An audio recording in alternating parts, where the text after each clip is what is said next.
still on the still on the Legaboka Inspiration, one of the workshops that you had was how to start, improve, and master everything.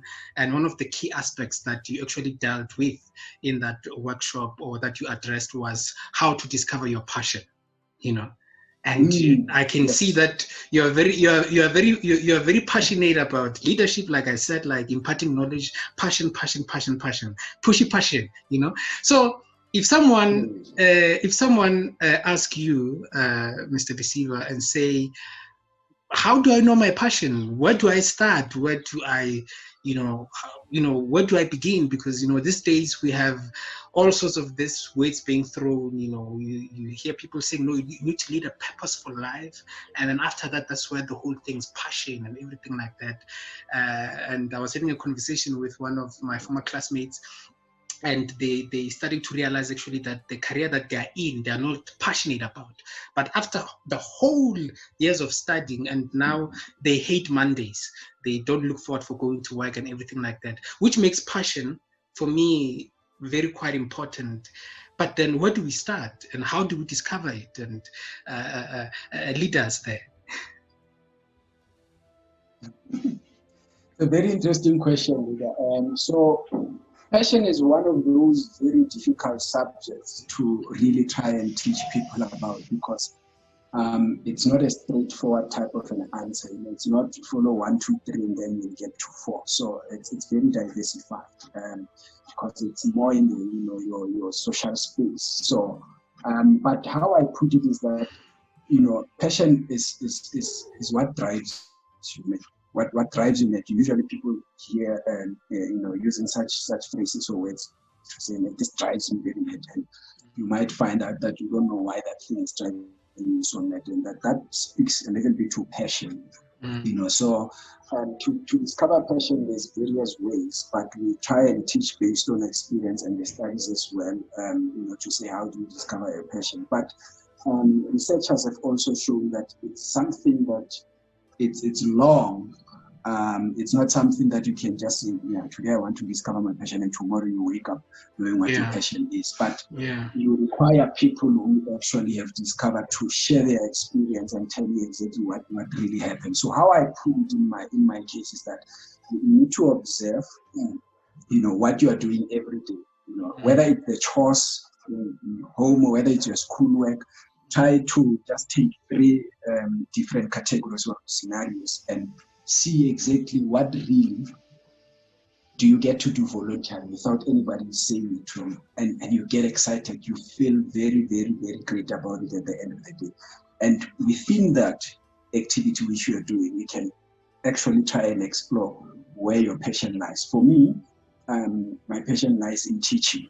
But then, you see, if I try to follow the formal education, I'm not going to be happy, although I know I've got passion in teaching, because in there's a sort of rules, there's those requirements which I'm not really keen to be following. So then this is where I had to think and say, okay, how can I still teach even though I'm not a professional teacher? So this is where you come about of such ideas as Legaboka Inspirations. So this is my platform, my rules, and I'm going to do it the way that I will feel it will add value, other than following a route that is not necessary for me. But you would find people who love teaching, but they're still passionate about the formal education route, and that's still okay. So that's why it's so very, very not easy to can just look at a person and say, hey, this is your passion. You have to teach a person to self-evaluate and then be truthful to themselves. Don't just go with the buzzwords and say, I'm passionate about this because we've heard people saying that. No, you really need to be true to yourself, which I find that, it's not something that comes natural. Because everybody wants to be seen as a hero or as what. So sometimes we are afraid to really truly reflect on ourselves and say, nah, here I'm not good, here I'm good. I need to really discover myself. So that's how I would put it. The other day I was thinking about passion versus talent versus abilities, and then just trying to navigate around these 3. I'm going to give maybe an example with talent, and then coming from what you have said about self-evaluation. Talent is something that is natural in you, and we can say to an extent that people are born with talent. There are people who can sing, there are people who, they just do it effortlessly, right? Which becomes some sort of something that we can say is their talent, right? So now, when we juxtapose this to passion, the question that actually I want to ask here is to say that, of course, there are those self-evaluation that you actually highlighted on. But let's say that maybe there is this thing that I want to be passionate about it. Perhaps maybe I've never had the thing of maybe I'm passionate about this. Let's say, for instance, someone like you, maybe let's say now you want to go into teaching, like in high school. And you want to develop a new passion for actually teaching as a teacher, holding a chalk and everything like that. Is something like that possible? In other words, can someone train themselves to fit to a certain passion? Or is something that sort of, in a way, is encoded with you, as you're saying right now, that something that drives you, that meaning that it comes from within? Can we develop passions as we move along in life? So you can develop love. You can still develop passion, because passion is just love at a very pressing, at a crazy level. You first develop love, and which is what people don't realize, that we learn to love.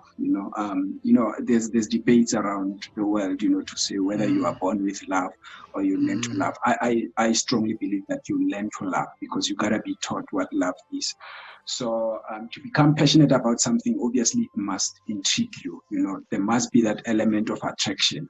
And then if there's a lack of element of attraction in it, there are very less chances that you can say you are passionate about. Because what passion does to you is, irrespective of the negativity that still sits around you, is still gonna carry on. You can't say you're passionate about teaching, and then the minute you see something negative in the teaching arena, and then you want to quit.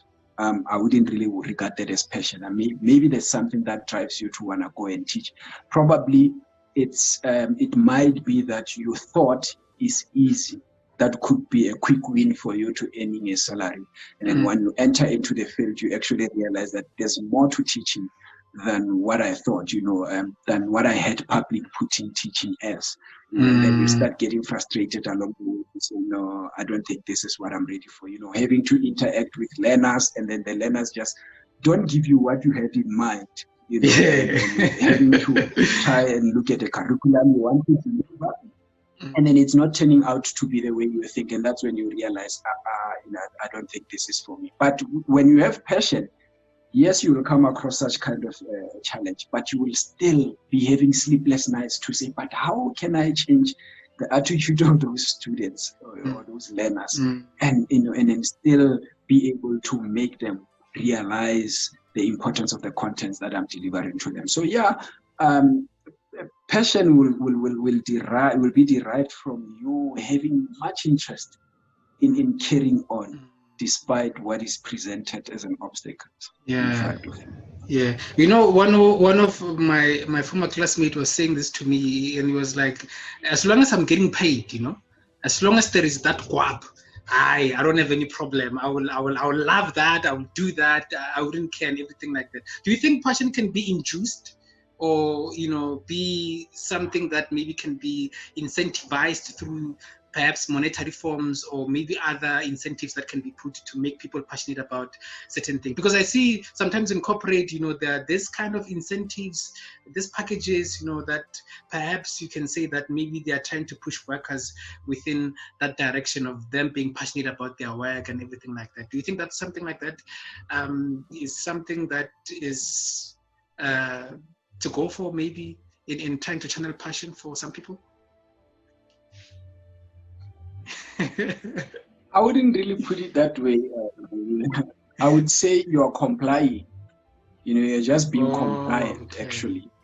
Because truly speaking, some of the things why we carry on doing that is for the matter of compliance, or you are being compelled because of situations. So if I know that I have to put food on the table, I will carry on with the kind of job that I hate, that I do not have passion for, but I will just comply. I will make sure that I meet the minimum requirements, which is I adhere to all the policies that is in place. I make sure that my performance is just meeting the minimum requirements for me, not to be chunked out of there. Do you understand? So that is what I would refer to as discipline. So you're just disciplining yourself to actually remain in the game, but that's not passion. Passion actually you won't even care whether you are being paid for that particular activity. I'll just give you an example of me figuring out my passion in the photography. Is that even in work environment, I find myself during events taking photos without anybody asking me to actually do it. That's what I just enjoy it, and I would do it to a greater level. Which they were supposed to be paying a service for, but I don't mind. It's something that is within me. Whether people look at me as that fool, it doesn't really matter, because to me, it gives me freedom. It gives me this kind of joy. When I sleep, I can sleep smiling, because that's how I feel at that moment. That's what I would say passion is, but not to say because you're just being paid and then you carry on. That's just discipline or compliance. No, well said. And another thing that is also thrown around whenever you talk about self-development or self-enrichment sort of topics is confidence. Another subject that you also covers, extensively in your workshops. And I remember you posted this, I think pre one of the workshops, that you were once a very shy, person, and having to transform now into a leader, into a speaker, and everything like that. Take us through that journey, and also how can we build our confidence, maybe? I've shared this story in my workshops, of course, to say I was that child who was very stereotyped to a certain degree still, school, back to home, church, back to home. That's it. Maybe just go play soccer there and there, but that typical type of a child. But that was the level of shyness that I had.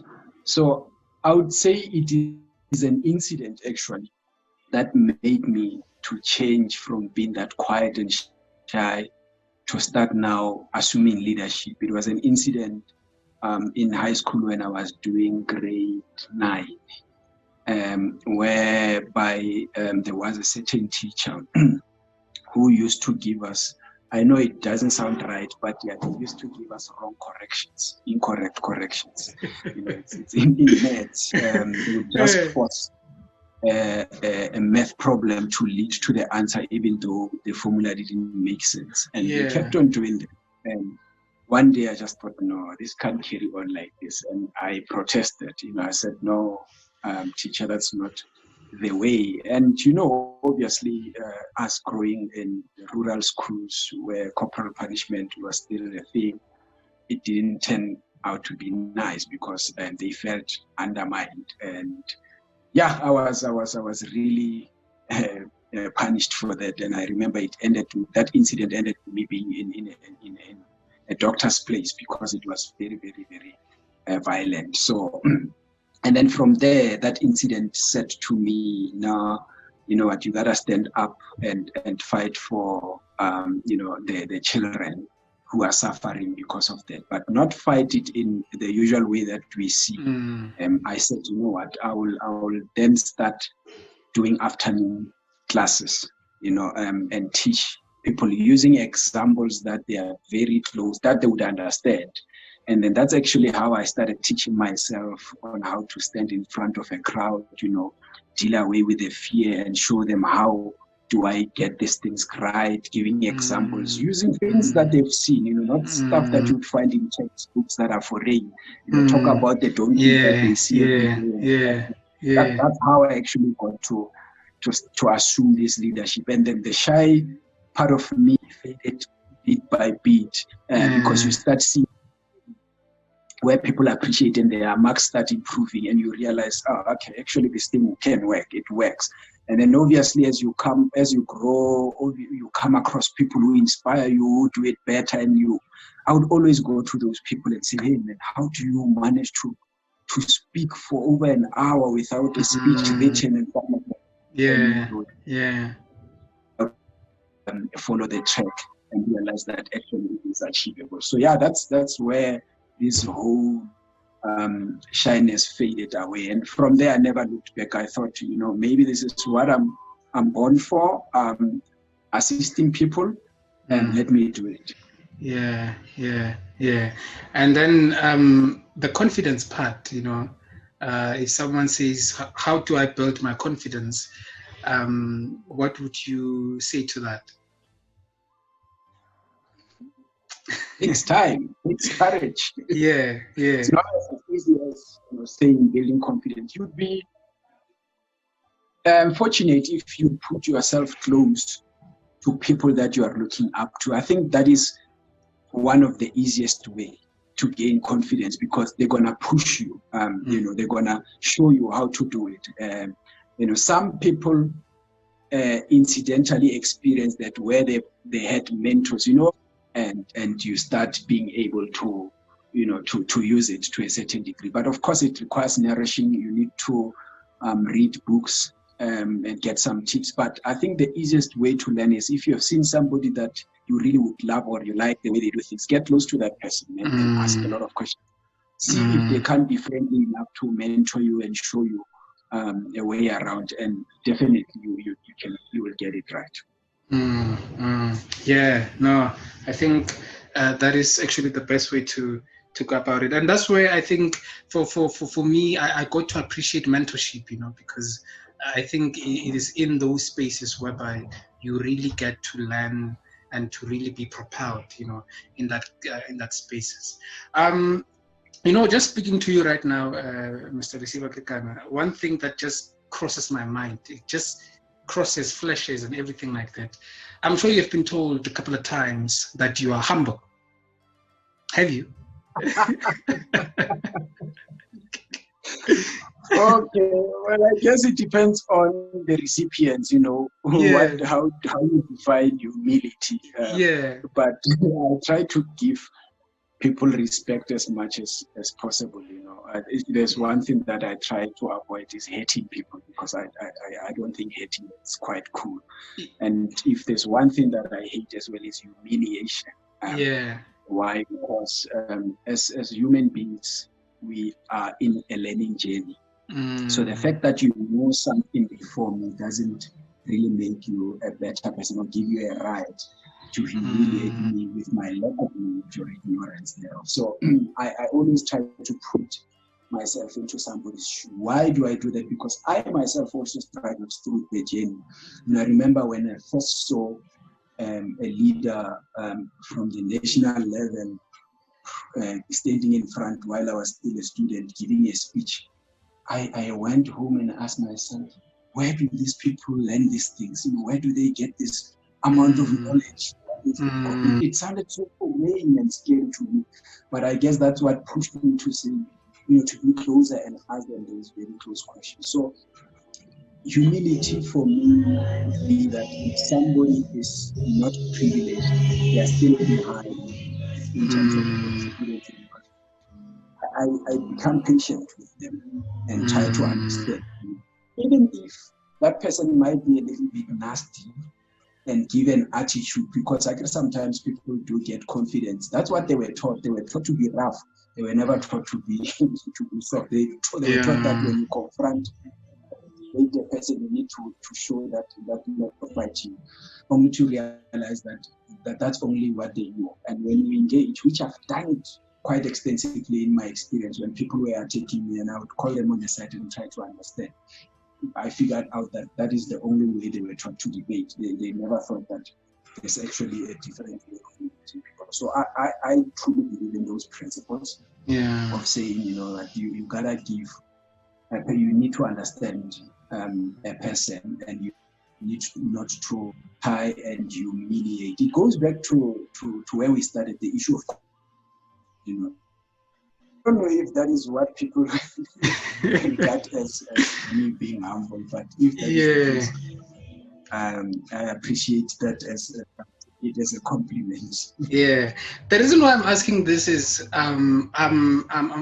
it's one concept that is of much interest for me, that I'm even studying it. Like I'm studying humility, and I'm even studying people that I think they're humble and they have some sense of humility. And one of the things that I sort of come up with all the time, especially when I meet someone who's super humble, their story, their life story at some point has been a story of, suffering at some point, it's my experience. A lot of people that I've met who are super humble are people whom somehow life, it's more like it has taught them a lesson and everything like that. And I know that, I'm not saying that that is the general theory. I believe that things can be learned even when you come from certain spaces, but there is something about coming from certain spaces that actually propels you effortlessly to certain points. And I know as well your story of at some point having to go home, back home, and to sell, in the school that you were actually matriculated from, with distinctions and everything. For me, that is the most humbling experience that I can ever get.